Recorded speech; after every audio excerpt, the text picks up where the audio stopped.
ጤና ይስጥልኝ የተወደዳችሁ ተመልካቾች እንደምን አላችሁ? ከሐረሪ ቴሌቪዥን በቀጥታ ስርጭት የዕለቱን የአማርኛ ዜና ወጃችንን እነሆ። በክልሉ በምግብና በስርዓተ ምግብ የተመዘገቡ አበረታች ውጤቶችን አጠናክሮ ማስቀጠል ይገባል አሉ የሐረሪ ክልል ርዕሰ መስተዳድር አቶ ኦርዲን በድሪ። የሐረሪ ክልል የምግብና ስርዓተ ምግብ ምክር ቤት የ2018 በጀት ዓመት የ6 ወራት የዕቅድ አፈጻጸምን ገምግሟል። ለሄኖክ ግርማ ዘገባ ገዛኸኝ አራጌ። የሐረሪ ክልል የምግብና ስርዓተ ምግብ ምክር ቤት የ2018 በጀት ዓመት ግማሽ ዓመት ዕቅድ አፈጻጸምን ገምግሟል። በመድረኩ ላይ ተገኝተው መልእክት ያስተላለፉት የክልሉ ርዕሰ መስተዳድር አቶ ኦርዲን በድሪ እንደገለጹት በክልሉ በምግብና ስርዓተ ምግብ ፕሮግራም አማካኝነት ባለፉት 6 ወራት በተከናወኑ ተግባራት አበረታች ውጤት ተመዝግቧል። በዚህም በክልሉ የተመጣጠነ ምግብ አቅርቦትና ተደራሽነትን በማስፋትና የህብረተሰቡን የአመጋገብ ባህልን በማጎልበት የተመጣጠነ ምግቦችን የሚመገቡ በአካልና በአእምሮ የዳበሩ ጤናማና አምራች ዜጋን ለማፍራት በተደረጉ ጥረቶች ተስፋ ሰጪ ውጤት ተመዝግቧል ብለዋል። በቀጣይ የህብረተሰቡን የምግብ ስርዓትና የተመጣጠነ ምግብ አቅርቦትን ለማሻሻል በሚደረገው ጥረት አመራሩ ቁርጠኝነትና ቅንጅታዊ አሰራሮችን ማጎልበትና ተናቦ መስራት እንደሚገባው አስገንዝበዋል። በተጨማሪም መደበኛ ስራዎችን ከምግብና ስርዓተ ምግብ ፕሮግራም ጋር በማስተሳሰርና በመፈጸም በቀጣይ በዘርፉ የተሻለ ውጤት ለማስመዝገብ ርብርብ ሊደረግ እንደሚገባ ርዕሰ መስተዳድሩ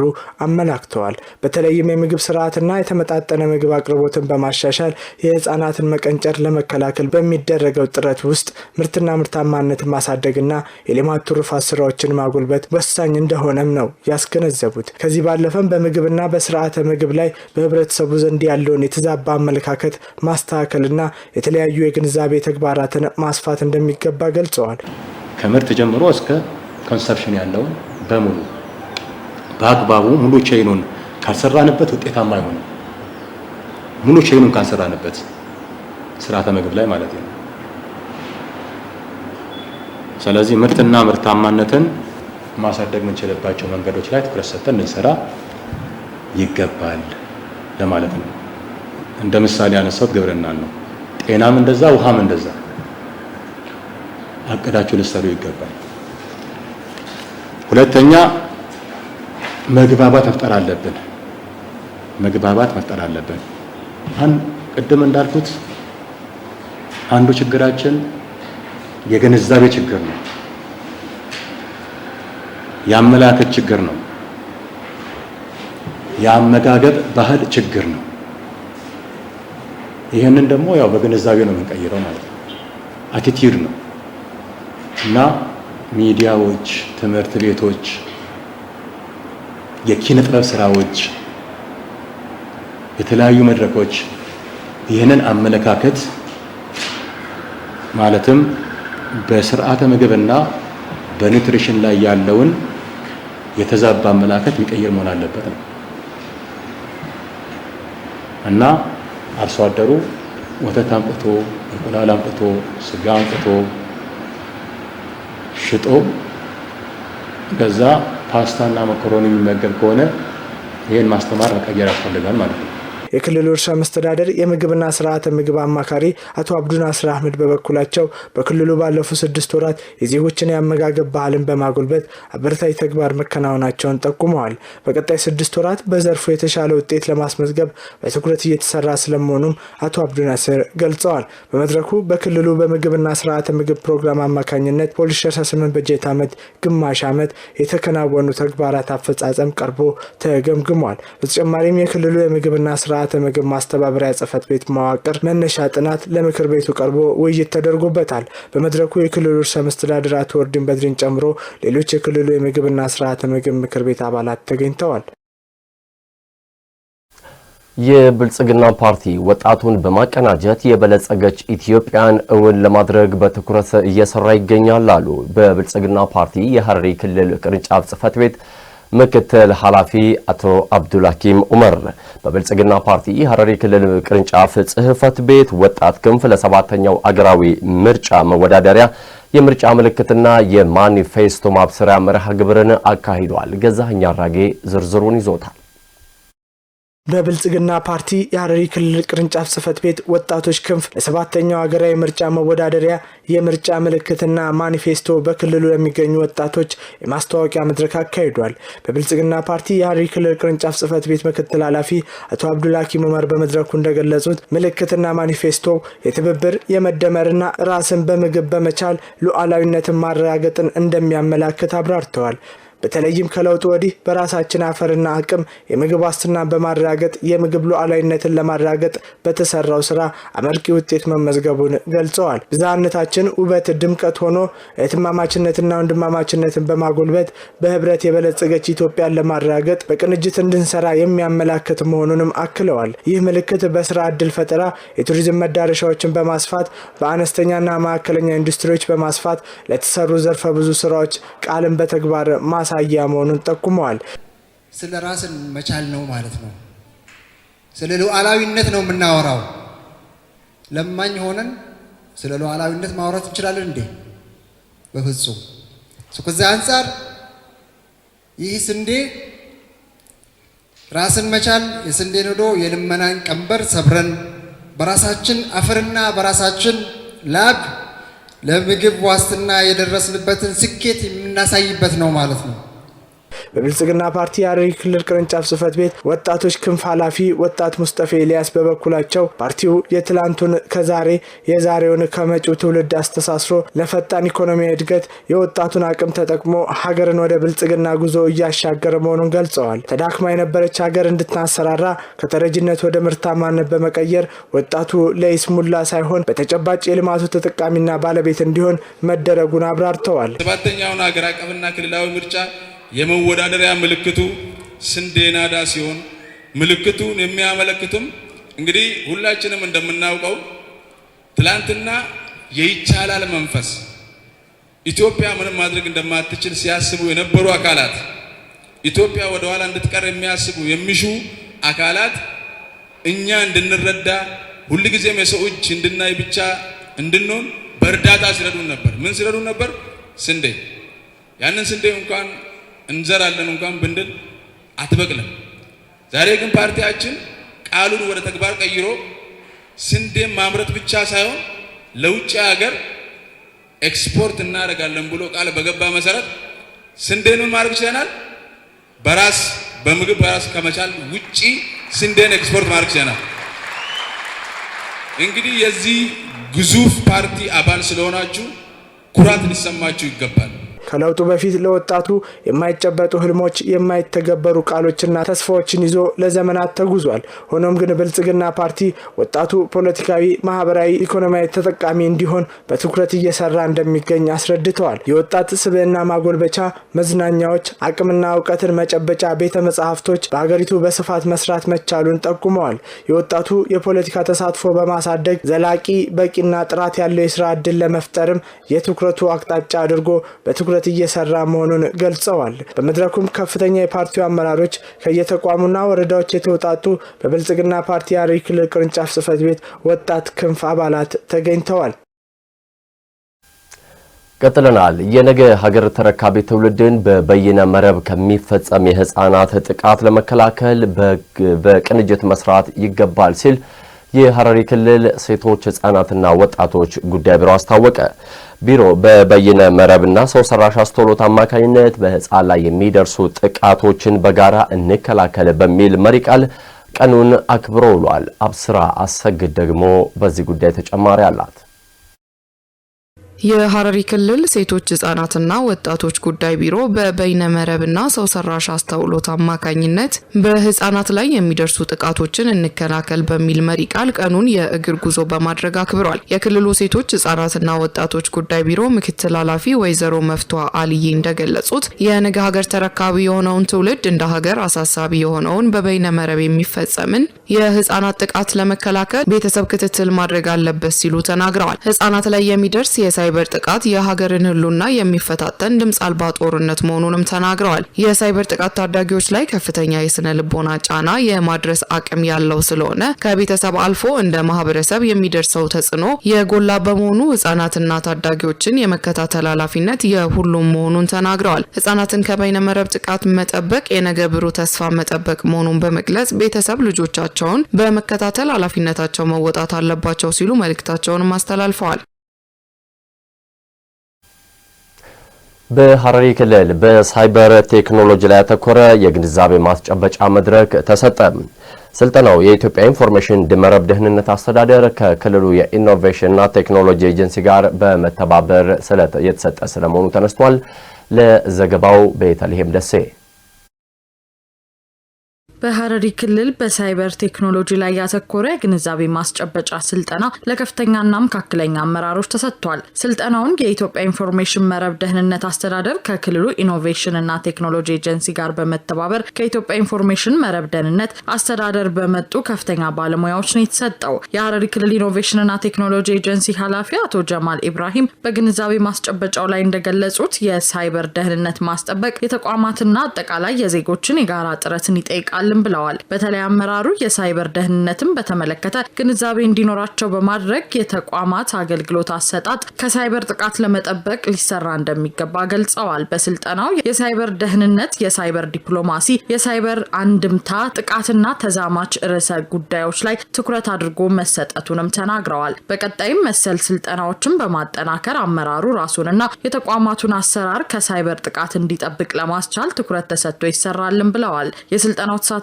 አመራሮች በኩላቸው በተለያዩ ተቋማት ላይ የሚፈጸም የሳይበር ጥቃት በሀገሪቱ ኢኮኖሚ፣ ማህበራዊና ፖለቲካዊ ዘርፎች ላይ ከፍተኛ ተጽዕኖ እንደሚያሳድሩ ገልጸዋል። ለሳይበር ጥቃት ተጋላጭ የሆኑ ተቋማት መካከል የፋይናንስ ዘርፉ ተጠቃሽ መሆኑን የተናገሩት አስተያየት ሰጪዎቹ የተቋማትን ደህንነት ለማረጋገጥ ሁሉም ኃላፊነቱን መወጣት እንደሚኖርበት ገልጸዋል። በሐረሪ ክልል በመንግስት ኮሚኒኬሽን ዘርፍ ህዝብን ማዕከል ያደረገ ዓላማ ተኮር የኮሚኒኬሽን ስራዎች መሰራቱን የሐረሪ ክልል ኮሚኒኬሽን ጉዳዮች ጽህፈት ቤት አስታወቀ። የጽህፈት ቤቱ በቀጣይ ወራት ለመተግበር በታቀዱ የኮሚኒኬሽን ስራዎች ዙሪያ ከተቋሙ ሰራተኞች ጋር ውይይት አካሂዷል። ለጽህፈት ቤቱ ዘገባ ቤተልሔም ደሴ። የሐረሪ ክልል የመንግስት ኮሚኒኬሽን ጉዳዮች ጽህፈት ቤት በቀጣይ ወራት ለመተግበር በታቀዱ የኮሚኒኬሽን ስራዎች ዙሪያ ከተቋሙ ሰራተኞች ጋር ውይይት አካሂዷል። በውይይት መድረኩ ላይ የጽህፈት ቤቱ ኃላፊ አቶ ሄኖክ ሙሉነህ እንዳሉት ባለፉት ጊዜያት ህዝብን ማዕከል ያደረገ ዓላማ ተኮር የኮሚኒኬሽን ስራ በማከናወን አበረታች ውጤቶች ተመዝግበዋል። ተቋሙ ከተቋቋመለት ዓላማ አንጻር የመንግስት እቅዶችና ተግባራትን በተመለከተ ለህብረተሰቡ ትክክለኛ መረጃን በማቅረብ ግንዛቤ ፈጠረ ነው። በተለይ ትክክለኛ ወቅታዊ መረጃዎችን ለሚዲያ ተቋማት በማቅረብ የሚዲያ ክትትልና ዳሰሳ በማድረግ የህዝብ አስተያየትን በመሰብሰብና በማደራጀት የተቋማት ኮሚኒኬሽኖችን የማስተባበር ስራ ጽህፈት ቤቱ እያከናወነ ነው ብለዋል። ሰላምን ለማጽናት ስጋቶችን ቀድሞ ለይቶ በመተንተን እንዲሁም ህዝብን ከህዝብ ጋር የሚያቃቅሩና በመንግስትና ህዝብ መካከል ያለውን መተማመን ለመሸርሸር ጥረት የሚያደርጉ አካላትን የማጋለጥና የመከላከል ስራም ትኩረት ይሰጠዋልም ብለዋል። በተለይም በክልላዊና ሀገራዊ አጀንዳዎች ላይ የሚሰራጩ ሐሰተኛ መረጃዎችን የማጋለጥና የመከላከል ስራ በልዩ ትኩረት እንደሚሰራ ማስታውቀዋል። ቀድሞ ተንባይ የኮሚኒኬሽን አቅጣጫን በመከተል የአጀንዳ ብልጫ ለመውሰድ ርብርብ እንደሚደረግም ነው አቶ ሄኖክ የተናገሩት። ከዚህ በተጨማሪም በክልሉ የሚገኙ አያሌ የቱሪዝም ሀብቶች እንዲተዋወቁና እንዲጎበኙ በማድረግ ረገድ የሚዲያና ኮሚኒኬሽን ዘርፉ የድርሻውን እንዲወጣ የማስቻል ስራ በቁርጠኝነት እንደሚሰራም አንስተዋል። የሚዲያና ኮሚኒኬሽን ስራን ይበልጥ ለማሳለጥ አጠቃላይ በዘርፉ ላይ የተሰማሩ ባለድርሻ አካላት ተቀናጅተው እንዲሰሩ ከማድረግ አንጻር በትኩረት እንደሚሰራም አስገንዝበዋል።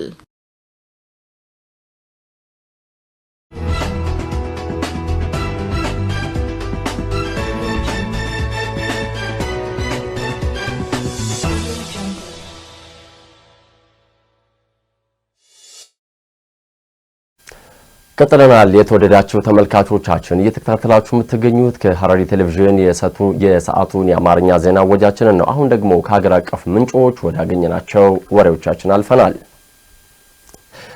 የኢትዮጵያ አርቲፊሻል ኢንተለጀንስ ዘርፉን የምትገነባና የምትመራ እንድትሆን ለማድረግ እየተሰራ ነው አሉ ምክትል ጠቅላይ ሚኒስትር ተመስገን ጥሩነህ።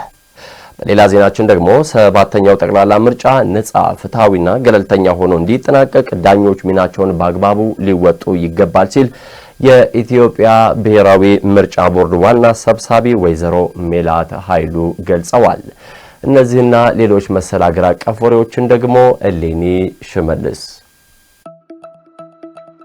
ኢትዮጵያ በአርቲፊሻል ኢንተለጀንስ ዘመን ተመልካች ብቻ ሳትሆን ዘርፉን የምትገነባና የምትመራ እንድትሆን ለማድረግ የተሰራ ነው አሉ ምክትል ጠቅላይ ሚኒስትር ተመስገን ጥሩነህ።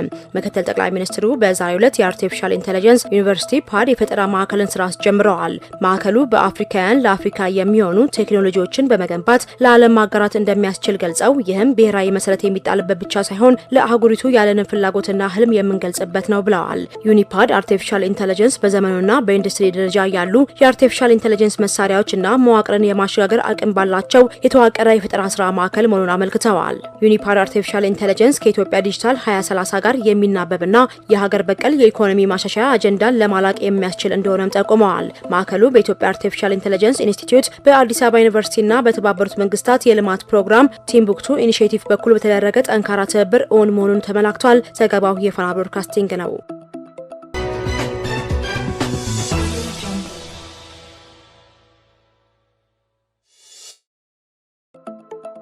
7ኛው ጠቅላላ ምርጫ ነጻ ፍትሃዊና ገለልተኛ ሆኖ እንዲጠናቀቅ ዳኞች ሚናቸውን በአግባቡ ሊወጡ ይገባል ሲሉ የኢትዮጵያ ብሔራዊ ምርጫ ቦርድ ዋና ሰብሳቢ ወይዘሮ ሜላት ኃይሉ አሳስበዋል። የፌዴራል ጠቅላይ ፍርድ ቤት ከምርጫ ቦርድ ጋር በመተባበር ከምርጫ ጉዳዮች ጋር በተያያዙ በሚመጡ ቅሬታዎች የአፈታት ዘዴ ላይ ለፌዴራልና ለክልል ዳኞች ስልጠና ሰጥተዋል። የኢትዮጵያ ብሔራዊ ምርጫ ቦርድ ሰብሳቢ ሜላት ኃይሉ ቦርዱ 7ኛውን ጠቅላላ ምርጫ ለማካሄድ አስፈላጊውን ቅድመ ዝግጅት እያደረገ እንደሚገኝ ገልጸዋል። ምርጫው ፍትሃዊ ሆኖ እንዲጠናቀቅ የተቀመጡ የህግ ድንጋጌዎች ላይ በቂ ግንዛቤ መያዝ አስፈላጊ መሆኑንም ተናግረዋል። ምርጫው ነጻና ገለልተኛ እንዲሆን ተቋማዊ ነጻነት እንዲሁም የዳኞች ብቃትና ታማኝነት አስፈላጊ በመሆኑ ለዳኞች ተከታታይ ስልጠናዎች ይሰጣሉ ያሉት ደግሞ የፌዴራል ጠቅላይ ፍርድ ቤት ፕሬዝዳንት አቶ ቴዎድሮስ ምህረት ናቸው። ዜጎች የመመረጥና የመምረጥ መብታቸውን እንዲጠቀሙ ፍርድ ቤቶች ነጻ ሆነው የዜጎችን መብት ለማስከበር እንደሚሰሩ ፕሬዝዳንቱ ማረጋገጣቸውን የኢዜአ ዘገባ ያመላክታል።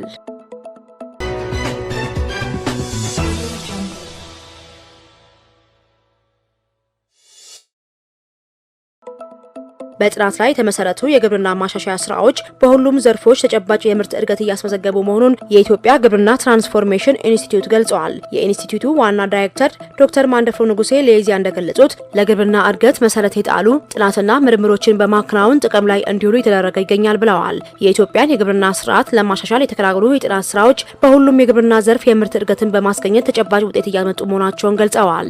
ለምርት እድገት ገንቢ ሚና የሚጫወት የግብርና ኤክስቴንሽን ስትራቴጂክ ፍኖተ ካርታ ተዘጋጅቶ ስራ ላይ እንዲውል መደረጉንም ተናግረዋል። የኢትዮጵያ የግብርና ምርታማነት እድገትም የምግብ ሉዓላዊነትን በማረጋገጥ የአርሶ አደሮችን የግብርና ምርት ኮሜርሻላይዜሽን በማፋጠን ወሳኝ መሰረት እየተጣለ መሆኑን አንስተዋል። የአርሶ አደሮች በእጥፍ የማምረት አቅም መፈጠሩ በስንዴና በሩዝ ምርት ከኢትዮጵያ አልፎ ለውጭ ገበያ በማቅረብ የምግብ ሉዓላዊነትን የማረጋገጥ ተግባር በጥሩ ሁኔታ እየተመራ መሆኑን ገልጸዋል። የጉባ ብስራት ከሆኑት ግዙፍ ሀገራዊ ፕሮጀክቶች አንዱ የሆነው የአፈር ማዳበሪያ ፋብሪካ ግንባታ ሲጠናቀቅ ከውጭ የሚገባን ግብዓት ለመተካት ከፍተኛ ጠቀሜታ እንደሚኖረው አንስተዋል። የአፈር ማዳበሪያ ፋብሪካው የግብርና ምርታማነትን የበለጠ ለማሻሻል ከፍተኛ አቅም እንደሚፈጥርም ጨምረው አስረድተዋል።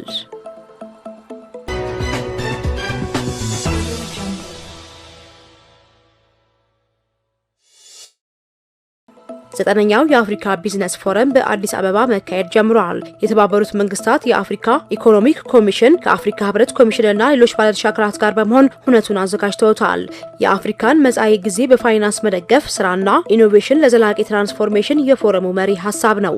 የአፍሪካ ቢዝነስ ፎረም በአፍሪካ የልማትና የኢኮኖሚ እድገት ጉዳዮች ላይ ትኩረቱን በማድረግ በየዓመቱ የሚካሄድ ከፍተኛ አህጉራዊ የምክክር መድረክ መሆኑን ከኢዜአ ያገኘነው መረጃ ያመላክታል። የስራ ዕድል፣ ምቹ የኢኖቬሽን ስነ ምህዳርና የአፍሪካን የፈጠራ አቅም አሟጦ መጠቀም በፎረሙ ላይ ምክክር ከሚካሄድባቸው አጀንዳዎች መካከል ይጠቀሳሉ። በተለይም የዲጂታል ኢንዱስትሪዎች፣ የአነስተኛና መካከለኛ ኢንተርፕራይዞች እንዲሁም እየሰፋ ያለውን የአፍሪካ የፈጠራ ዘርፍ ትኩረት ተሰጥቶታል። የአፍሪካ ቢዝነስ ፎረም በዘላቂ ልማት ግቦችና በአጀንዳ 2063 የተቀመጡ ግቦች እንዲሳኩ ስትራቴጂካዊ ሚናውን እየተወጣ እንደሚገኝም በመረጃው ተመላክቷል።